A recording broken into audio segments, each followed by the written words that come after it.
मुझे धमकाने की और धमकियां देने का कतई प्रयास मत करना। और यह भी ध्यान रखना, हनुमान बेनीवाल की तरफ देख भी लिया और सोच भी लिया तो तुम्हारे नेताओं को भी तैयार कर लेना उस मामले के अंदर। अब की बार जूत पड़ेंगे बराबर, ये ध्यान रखना। तो भाइयों, हम किसी के खिलाफ नहीं, किसी जाति के खिलाफ नहीं, लेकिन कोई अगर डराने का प्रयास करेगा तो डरने वाले हम लोग नहीं है। ये लड़ाई सच्चाई के लिए हम लड़ रहे हैं। SI भर्ती रद्द हो, RPSC का पुनर्गठन हो, और ये छोटी मोटी बातें जो चलती रही है और छोटे मोटे नमक मिर्च मसाले नहीं अगर होंगे तो मजा कैसा आएगा। मजा भी साथ साथ चलना चाहिए। कई मानसिकता के लोग हैं, मेरे समाज के लोगों को कहना चाहूंगा कि गलत टारगेट करके किसी को अपने साथ नहीं किया जाए। हमने तो धरने में सबका सम्मान किया।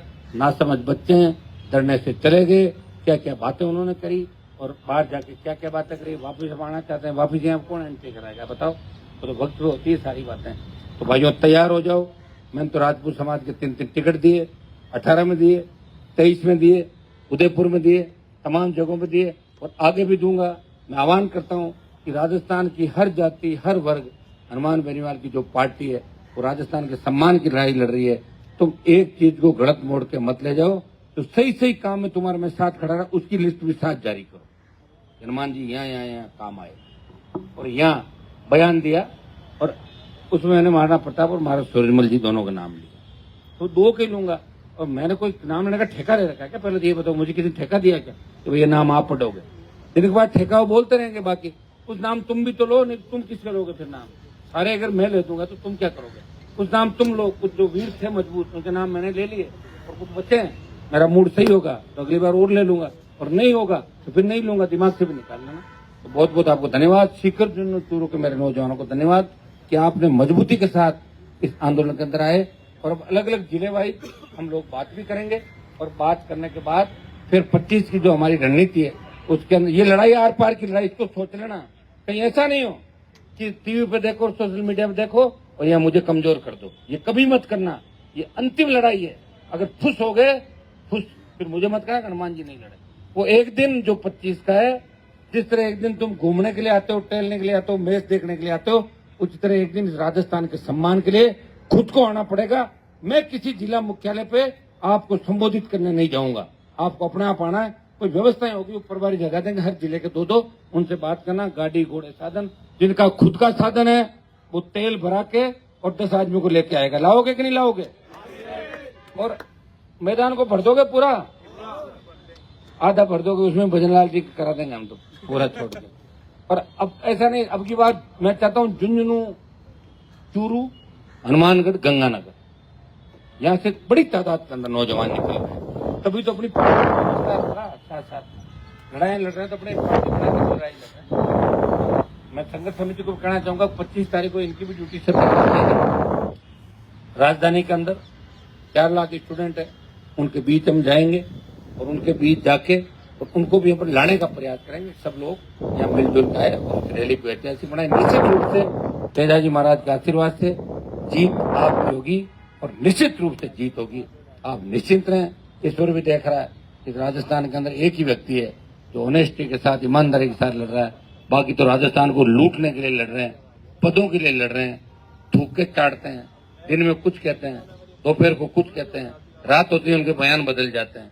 मेरा बयान नहीं बदलता और मैं ऐसा व्यक्ति हूँ जिनसे लड़ा हूँ, उनसे राम राम भी नहीं करी जिंदगी के अंदर।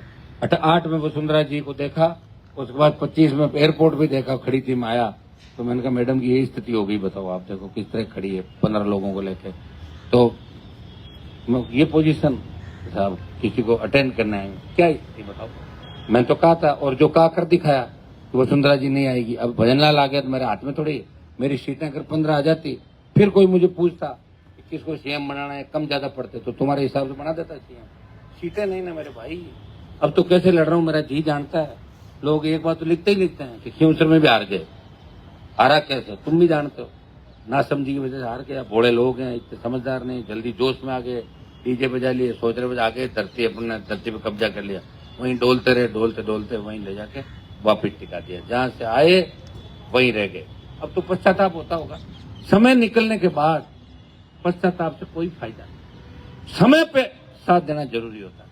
और अब की बार आप निश्चिंत रहें, इस आंदोलन के बाद जल्दी अपने कार्यकारिणी का गठन करके और तुम सबको अपने अपने इलाकों में भेज देंगे।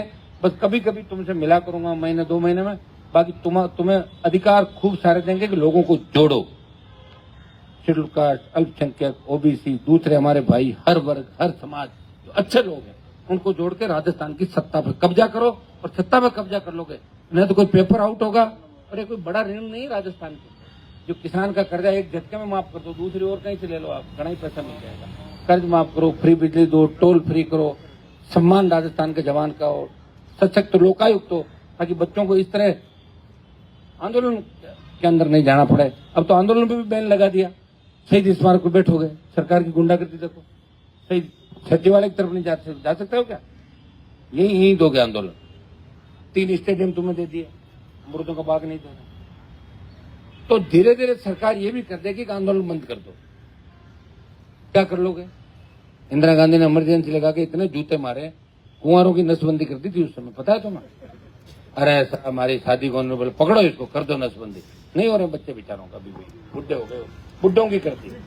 तो और ये अघोषित इमरजेंसी देश में चल रही है, मोदी और अमित शाह भी लोगों की नसबंदी नहीं करने में लगे हुए, ये भी आप देख। तो भाइयों तैयार हो जाओ अगली लड़ाई के लिए, 25 की लड़ाई के लिए। अभी अपन अलग अलग झुंझुनू, चूरू, सीकर और उसके बाद दूसरे जो नौजवान उनसे अलग बात कर लेंगे। तो मैं अलग अलग बात कर रहा हूँ, 2-3 जोरदार जय कर लगे। एसआई भर्ती रद्द करो, आरपीएससी भंग करो, एसआई भर्ती रद्द करो, आरपीएससी भंग करो।